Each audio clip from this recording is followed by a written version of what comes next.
y móvil define el piso mínimo de ingresos que puede cobrar un trabajador y también sirve como valor testigo para definir algunas prestaciones sociales como el potencial trabajo, las becas Progresar, así como también los límites para el pago de ganancias. El valor actual del salario mínimo es de 150.000 pesos y se ubica en los valores más bajos desde el 2023.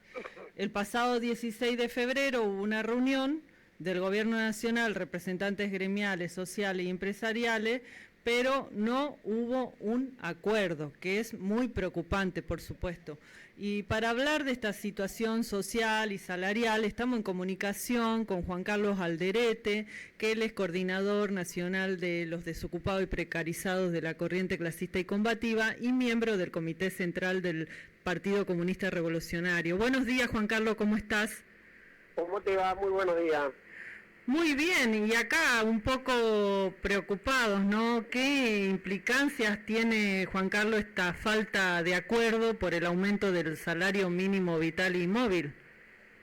Con solo ver las medidas que va tomando este gobierno apenas asumió, hay un desprecio con la gente enorme, desprecio con el empresariado, desprecio particularmente con los trabajadores, con los jubilados, con los más de abajo. La casta que llamaban, bueno, está instalada en el gobierno, la casta maestrita, la casta empresarial, que no es un programa de gobierno, es un plan de negocio que tienen, no un plan de gobierno, porque tienen un desprecio enorme con la gente. Es decir, por lo tanto, es decir, que el costo y la crisis la paga siempre el trabajador, el pueblo en general. Y entramos en una recesión que va a costar muchos años después recuperar, ¿no? Es decir, está haciendo un daño enorme en los pocos días ya que asumió este gobierno, ¿no? Es decir, bueno, ni pensar ahora con quitarle el subsidio al transporte, el incentivo docente, es decir, para mandar los chicos al colegio, es una cosa casi imposible, visión imposible de los padres. Por lo tanto, sin ni hablar después del deterioro de los salarios, ¿no? Es decir, nunca visto en ninguna crisis de hace... Mirá que yo he vivido la crisis del Rodrigazo, he vivido la crisis del 90, la crisis del macrismo, la crisis del 2001, bueno, es decir, pero nunca ha sido una quita del poder adquisitivo del salario y las jubilaciones como esta vez, ¿no? Claro, porque la cifra, estaba leyendo, ¿no? Las cifras ya hay un 57% de pobre y casi un 20% de indigente con esta política, como decís. Y en esta situación social, en este deterioro, ¿no?, de la vida de las argentinas y los argentinos, ese arduo trabajo que realizan como organización con los comedores, ¿cómo está la situación? Porque no ha sido girado, ¿no?, los subsidios a los comedores. Tiene desprecio por la gente humilde, desprecio por la gente que la está pasando mal, desprecio. Es una inmoralidad lo que hacen, no han gastado un solo centavo en el mes de enero del presupuesto en los alimentos, en la entrega de los alimentos a los comedores. Y lógicamente los comedores cada vez van más gente, inclusive trabajadores formales que están muy por debajo de la línea de pobreza a retirar los alimentos. Es decir, las compañeros que están en los comedores, merenderos, son magos, piden donaciones a empresas, a comercio de la zona, de los mismos compañeros hacen actividades distintas para poder, pero realmente se ponen a llorar la mayoría de las compañeras porque realmente en la fila que se forman no se llega con todo. Entonces se ponen a llorar porque la impotencia que tienen es que no les llega, ¿no? Claro, y en cálculos generales, así, la asistencia alimentaria y el funcionamiento de cuántos comedores a nivel nacional lleva adelante la organización. La corriente clasista y combativa tiene registrado en el Ministerio 280 comedores y merenderos, registrados, pero después sabemos que hay muchos que se han agregado últimamente que no están registrados, pero tenemos la lista de los que van a retirar los alimentos allí.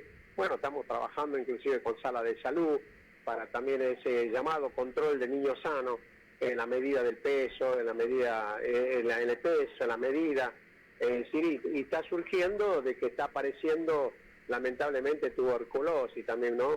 Una enfermedad que parecía que empezaba a desaparecer después del 2000, bueno, ahora empieza otra vez a retomar. Y eso es consecuencia también de los alimentos de los chicos, ¿no? Es decir, es inmoralidad, una tremenda inmoralidad lo que está haciendo este gobierno, ¿no? Claro. Y lógicamente que es un plan de negocio, no es un plan de gobierno.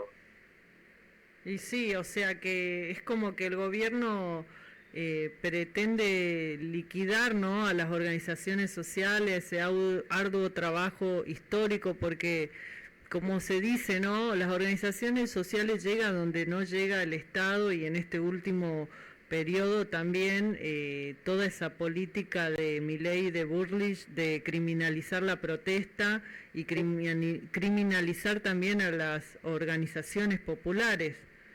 No, se cagan, discúlpenme la palabra, pero se cagan en la Constitución Nacional, se cagan los derechos adquiridos, se cagan en los convenios internacionales que el Grupo de Estado ha firmado.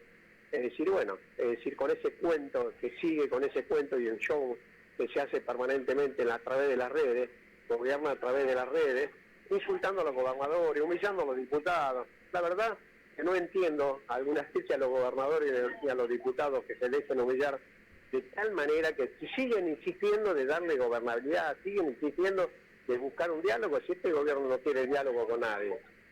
Es decir, por lo tanto, decir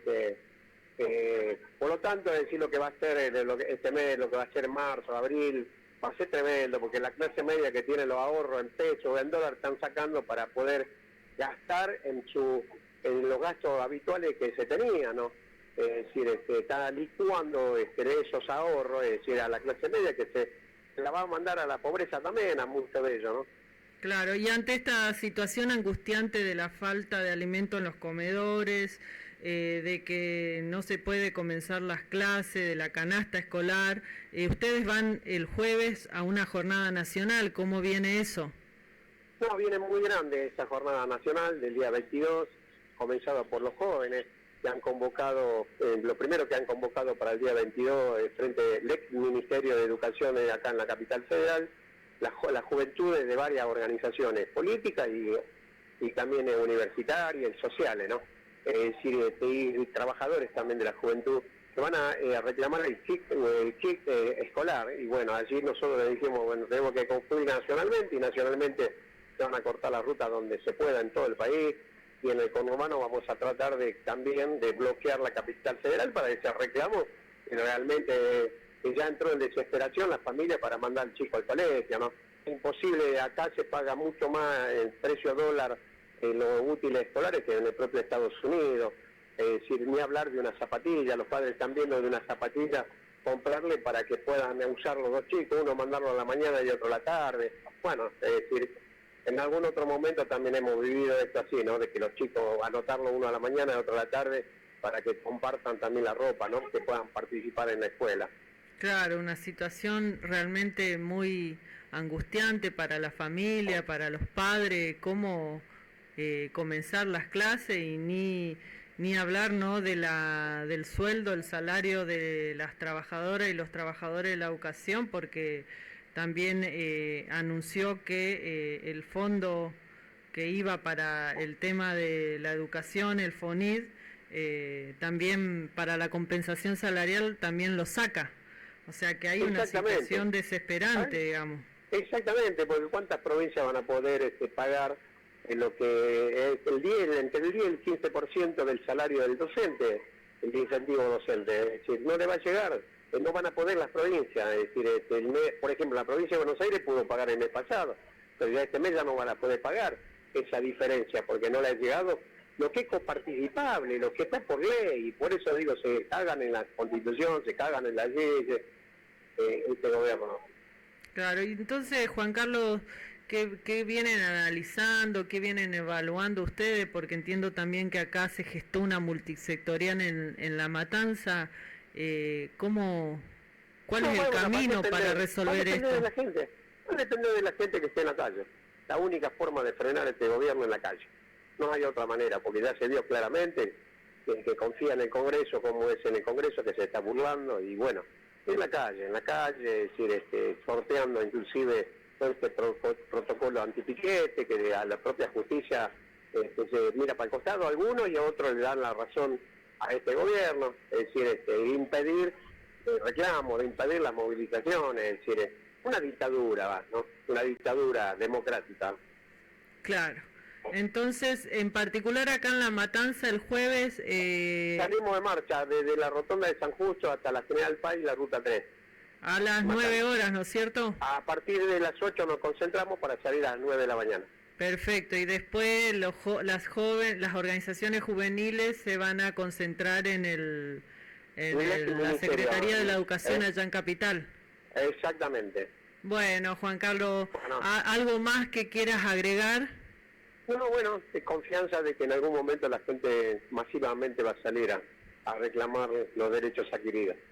Perfecto, bueno, muchísimas gracias, un abrazo grande Juan Carlos y gracias por la comunicación. No, al contrario, gracias a vos, un abrazo.